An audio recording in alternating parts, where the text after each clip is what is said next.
नमस्कार सभी को, मेरा स्वागत है आपका स्कोरमेट के भी चैनल में। जनरली मैं बात करता हूँ करंट अफेयर्स की, जीके की, स्टैटिक जीके की, जियोग्राफी और डिफरेंट सारे टॉपिक्स जो जुड़े हुए हैं इस जनरल नॉलेज के साथ में।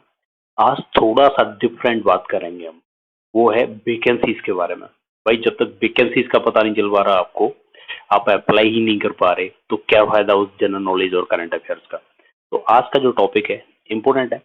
मैंने स्लाइड्स नहीं बनाई है, मैंने कुछ अलग से दिखावा नहीं किया है, सीधा सीधा आपको नोटिफिकेशन खोल के दिखा रहा हूँ, जिससे कि आप पूरी जानकारी उसी रूप में ले सकें जिस रूप में एसएससी ने ये छापी है। समझ लीजिए इस बात को।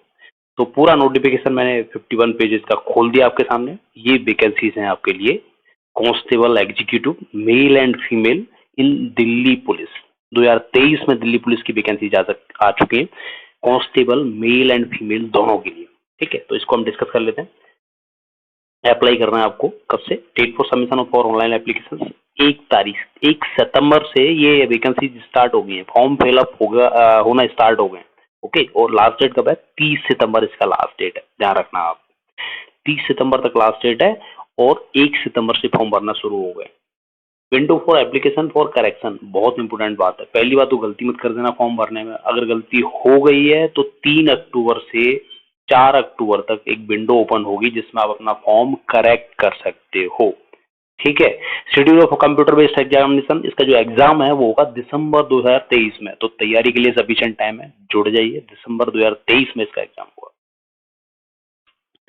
आगे बढ़ते हैं। देखो, 51 पेज का नोटिफिकेशन है, सारा पढ़ के तो समझाना बहुत बड़ी बात हो जाएगी, घंटों की वीडियो बन जाएगी। लेकिन जो इम्पोर्टेंट चीजें हैं जो आपको समझना चाहिए वो आपको मैं समझा के दूंगा यहाँ पे। पे स्केल आपको पता होगा, लेवल 3 में आता है 21,700 से 69,100 तक। ये पे इन बैंड है, इसमें अलाउंसेस शामिल नहीं है, अलाउंसेस अलग है।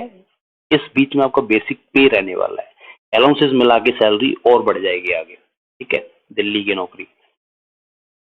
कौन कौन सी पोस्ट हैं और कौन कौन सी किस किस कैटेगरी के लिए कितनी कितनी वैकेंसीज हैं, आप देख सकते हो, वीडियो पॉज करके भी देख सकते हो आप। ठीक है। कांस्टेबल एग्जीक्यूटिव का U R EWS, OBC, SC, ST, ex serviceman, सबका जो वैकेंसीज टोटल चार्ट है वो आपके हैं। मैं टोटल वैकेंसीज आपको बता रहा हूँ, वो है 7,547 वैकेंसी। कितनी है? 7,547 वैकेंसीज आपके सामने। 7,500 वैकेंसीज मांग के चल सकते हो आप। 10% कोटा होता है एक्स सर्विसमैन के लिए, वो भी आपको पता होगा। एक्स सर्विसमैन में भी दो कैटेगरी, एक नॉर्मल और एक उसमें भी जो स्पेशल ट्रेंड बंदे होते हैं उनके लिए अलग से कोटा होता है। उसी कोटे में से 10% में से उसका 10% का 50% स्पेशल क्वालिफाइड लोगों को दे देते हैं। ओके। एज क्राइटेरिया 18 से 25 साल एज होनी चाहिए। 2 जुलाई 1998 से लेके 1 जुलाई 2005 के बीच में जन्मा हुआ बच्चा इसमें अप्लाई कर सकता है। और ये कैलकुलेट कब की जाएगी? 1 जुलाई 2023 तक कैलकुलेट की के आधार पर कैलकुलेट की जाएगी। 1 जुलाई 2023 के आधार पर आप सोच लीजिए, 2 जुलाई 1998 से लेके 1 जुलाई 2005 तक का बच्चा है वो इसमें अप्लाई कर सकता है। एज रिलैक्सेशन भी अवेलेबल है इसमें। किस किस के लिए? एससी, एसटी, ओबीसी के लिए है 5 साल, 3 साल, सामने लिखा हुआ है। स्पोर्ट्स पर्सन के लिए 5 साल। ठीक है।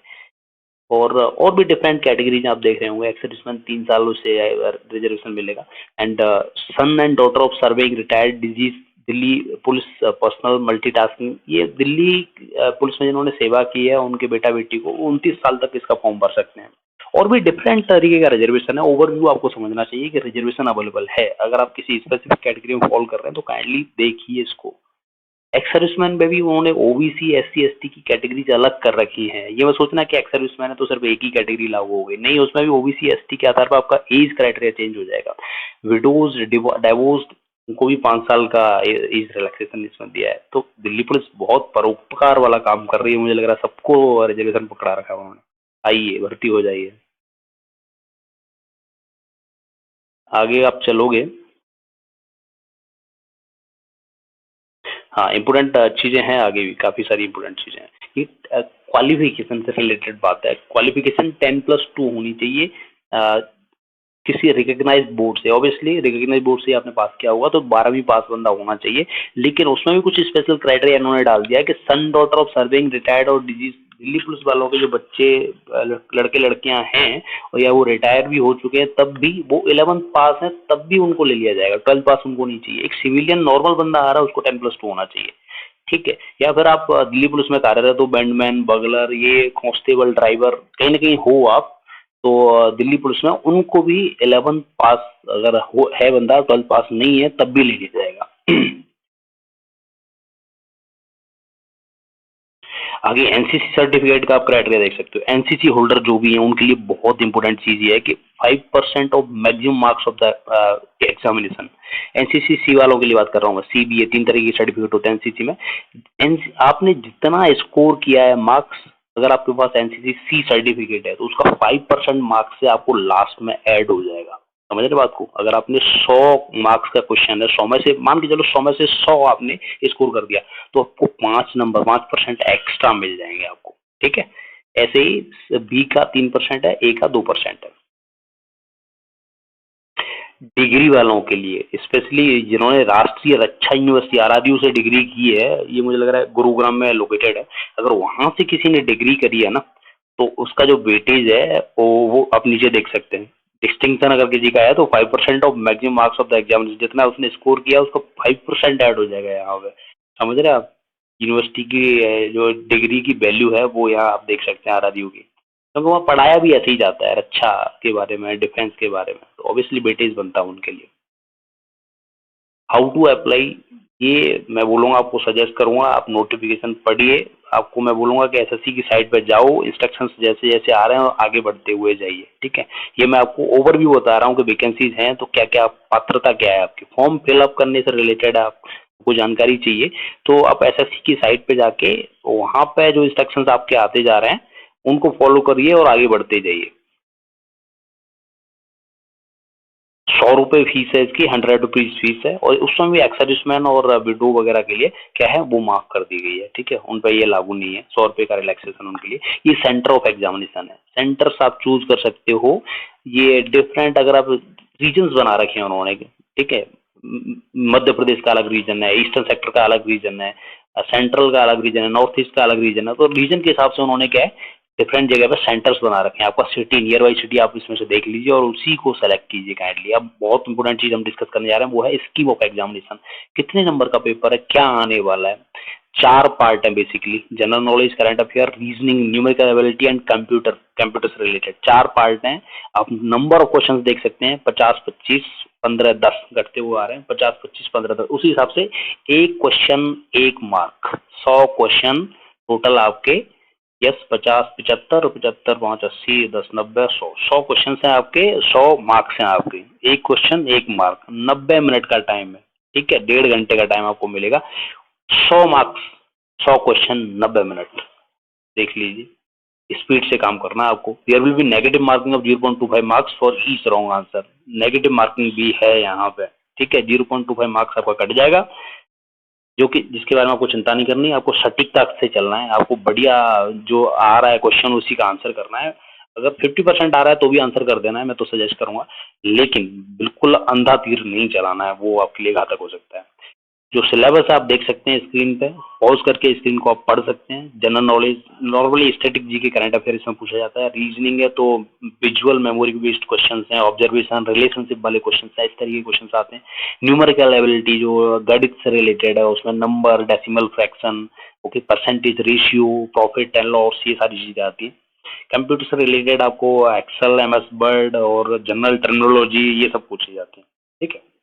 आगे एक और इम्पोर्टेंट सेक्शन है वो है physical endurance and measurement test का। फिजिकल में क्या है, आपको 3 चीजें करनी है। तो क्राइटेरिया एज के हिसाब से उन्होंने वो टाइम थोड़ा सा चेंज कर दिया है, ऑब्स्टिकल्स ऊपर नीचे कर दिए हैं, ठीक है। मैं standard up to 3rd year का लेके चल रहा हूँ क्योंकि मैक्सिमम लोग इसी कैटेगरी में अपेयर होने वाले हैं। 1600 मीटर की आपकी दौड़ होगी, 1.6 किलोमीटर की, ठीक है। 6 मिनट में आपको पूरी करनी है अगर आप 30 साल से नीचे हैं। लॉन्ग जंप 14 फीट आपको लगानी है, कूद के जो आते हैं ठेका मारना कहते हैं ना, उसको 14 फीट लगाना है आपको। हाई जंप, एक रस्सा होगा उसको कूद के जाना है आपको, तो हाई जंप क्या है, 3 फीट 9 इंच, मान के चलो 4 फीट आपको कूदना पड़ेगा। तो आपको प्रैक्टिस करनी पड़ेगी इस चीज की, तभी आप कर पाओगे। एज के हिसाब से वो चीजें कम होती जा रही हैं, ओके। हाइट आपको पता है 170 मीटर की है, लेकिन कुछ कैटेगरीज के लिए जो बंदे अलग कुछ पहाड़ी रीजन से आ रहे हैं, कहीं दूसरी जगह से आ रहे हैं जहाँ पे नॉर्मल हाइट्स कम होती हैं, तो उनके लिए हाइट कम कर दी गई है। ओके, फीमेल कैंडिडेट के लिए फिजिकल का क्राइटेरिया थोड़ा और चेंज कर दिया गया है। जहाँ 6 मिनट में पूरा करना था आपको 1600 मीटर मेल के लिए या फीमेल के लिए अप टू 30 ईयर्स, 8 मिनट का टाइम दिया गया है। लॉन्ग जंप वहाँ 14 फीट है, यहाँ 10 फीट कर दिया है। हाई जंप वहाँ 3 फीट 9 इंच है, यहाँ पे 3 फीट कर दी है। तो थोड़ा सा रिलैक्सेशन है महिलाओं के लिए, और एज जैसे बढ़ रही है उनको और रिलैक्सेशन मिल जाता है एज कैटेगरी के हिसाब से। ओके, तो इसकी तैयारी आप महिलाओं के लिए जो हाइट है वो 57 सेंटीमीटर है, और एज के हिसाब से कुछ रिलैक्सेशन भी अवेलेबल है, सॉरी एज ने रीजन के हिसाब से, जगह के हिसाब से। एग्जामिनेशन के टाइम पे बहुत इंपॉर्टेंट चीज है कि आपको इनमें से 2 चीजें लेके जानी है। Original valid photo ID proof having the date of birth as printed on the admission certificate, voter ID, driving licence, PAN card, Aadhaar card, passport, ID card, employer ex serviceman का डिस्चार्ज बुक। इनमें से 2 चीजें आप लेके जाइए, otherwise problem हो गया आपको एग्जामिनेशन में अपियर होने में। ध्यान रखना है इस चीज को, फोटो आइडेंटिटी का ध्यान रखना, ठीक है। बेस्ट है आधार कार्ड लेके जाओ, एक ड्राइविंग लाइसेंस लेके जाओ, सब जगह चलता है। डॉक्यूमेंट वेरिफिकेशन, ये बहुत सारे डॉक्यूमेंट्स हैं आपको, ये आगे जैसे जैसे आप बढ़ोगे वो दिखाने होंगे आपको। एक पार्ट ऑफ एनरोलमेंट है। ओके, ये बहुत इंग्लिश लिखी हुई है इस पे, ये मैं आपको जो इम्पोर्टेंट चीज़ है वो बता रहा हूँ। देखो, बिल्कुल चोरी नहीं करनी है एग्जाम में, किसी भी तरह की चोरी करोगे आप तो ये जो ईयर्स आप देख रहे हो ना, ये जो चोरी कर रहे हो आप, नकल कर रहे हो अगर एग्जाम में, या फिर कुछ और गतिविधि कर रहे हो जो अलाउड नहीं है, तो इतने साल की सजा आपको हो सकती है। ये उन्होंने क्लियर करके दिया हुआ है, तो मत करना ऐसा सब कुछ, ठीक है। ये इंपॉर्टेंट इंस्ट्रक्शंस है कैंडिडेट्स के लिए, जाने से पहले आप बिल्कुल जरूर पढ़ के जाना है इसको। हालांकि आपके जो एडमिट कार्ड है उसके साथ में भी ये छपे हुए मिलेंगे, तो वहां से भी आप इन सब चीजों को पढ़ सकते हो। ओके, तो अच्छी बात ये है, ये प्रोसीजर भी इन्होंने अपना दे रखा है, कैसे आपको फॉर्म फिल करना है नोटिफिकेशन में ना। अगर कहीं डाउट आ रहा है तो इसमें से रेफर आप कर सकते हो, और हिसाब से इवन यहाँ इन्होंने विंडो तक दे रखा है कि कैसा विंडो आपको दिखेगा। ये सारी चीज़ों को नॉर्मल चीज़ें हैं, आपके बारे में डिटेल है, आपका आधार कार्ड, फादर्स नेम, आपके marks, email ID, 10th 12th, ये सब देख पा रहे होंगे स्क्रीन पर ना। ये सारे आपसे रिलेटेड चीज़ें हैं। आप एक बार जाओगे, गो थ्रू करोगे, आराम से आप फॉर्म फिल कर सकते हो, कुछ प्रॉब्लम नहीं होगी, कुछ प्रॉब्लम नहीं होगी, मैं बता रहा हूँ। ये विंडो सीधी की सीधी सामने आपके खोलेंगी, ऐसी की ऐसी, और आपको फिल इन द ब्लैंक करते जाना है। सिग्नेचर रख लेना एक बार स्कैन करा के, फोटो रख लेना, एक्सेप्टेबल फोटोग्राफ, टोपी वाला मत, एडिट मत लगाना, क्लियर कट आपको पहला वाला फोटो जो दिख रहा है ना सबसे पहले ऊपर, फेस ऑन फोटोग्राफ, इस टाइप का फोटोग्राफ आपका होना चाहिए, जिसमें चेहरा, बाल, आँख, कान सारे सीधे सीधे दिख रहे हैं, साफ साफ दिख रहे हैं, आधा अधूरा मत लगाना, ठीक है। जेपीजी वाला फॉर्मेट है वो फॉलो होता है। ये डिफरेंट फॉर्म्स हैं जो आपको सबमिट करने हैं। Form of certificate for serving defence personnel, जैसे आप देख पा रहे होंगे, तो कोई डिफेंस पर्सनल अगर है रिटायर्ड तो उसको ये सबमिट करना पड़ेगा, या वो सर्विंग है तो भी सबमिट करना पड़ेगा उसको, कमांडिंग अफसर के साइन करा के कि यस ये बंदा एलिजिबल है, ये अपियर हो सकता है, इसको कोटा दे दिया जाए। ओके, तो ऐसे ही अंडरटेकिंग है, डिफरेंट टाइप के फॉर्म्स हैं जो आप देख पा रहे होंगे स्क्रीन के ऊपर।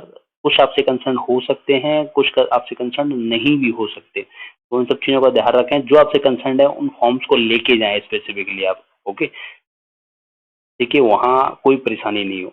इसेंशियल कोड्स भी यहाँ दे रखे हैं, जो क्वालिफिकेशन आपने गेन कर रखी है उसको काइंडली वहाँ शो करिए और उसके अगेंस्ट में कोड डाल दीजिए। जैसे किसी ने अगर एमसीए कर रखा है तो उसका कोड हो गया 33, ये मेंशन करना पड़ेगा आपको क्वालिफिकेशन में, उसी अनुसार आपको वेटेज मिलेगा उन सब चीज़ों का।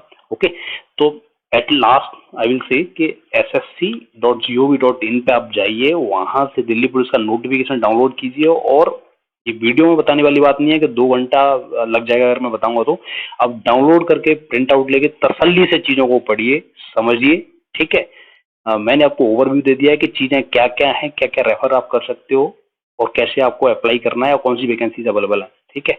तो आप जाइए, मोबाइल में स्कैन करा के फोटोग्राफ, अपने सिग्नेचर और जो रिक्वायर्ड चीज़ें हैं वो रखिए। आप अपने आप भी फॉर्म भर सकते हैं, ठीक है। अगर नहीं भरा जा रहा तो आसपास में जो साइबर कैफे हैं, किसी भाई बंधु की हेल्प लेके टाइमली 30 सितंबर तक अपना फॉर्म खत्म कर दीजिए, भर दीजिए।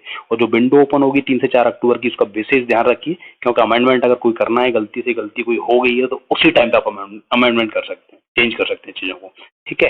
तो with this my video is over, और thanks for watching my channel schoolmate के भी।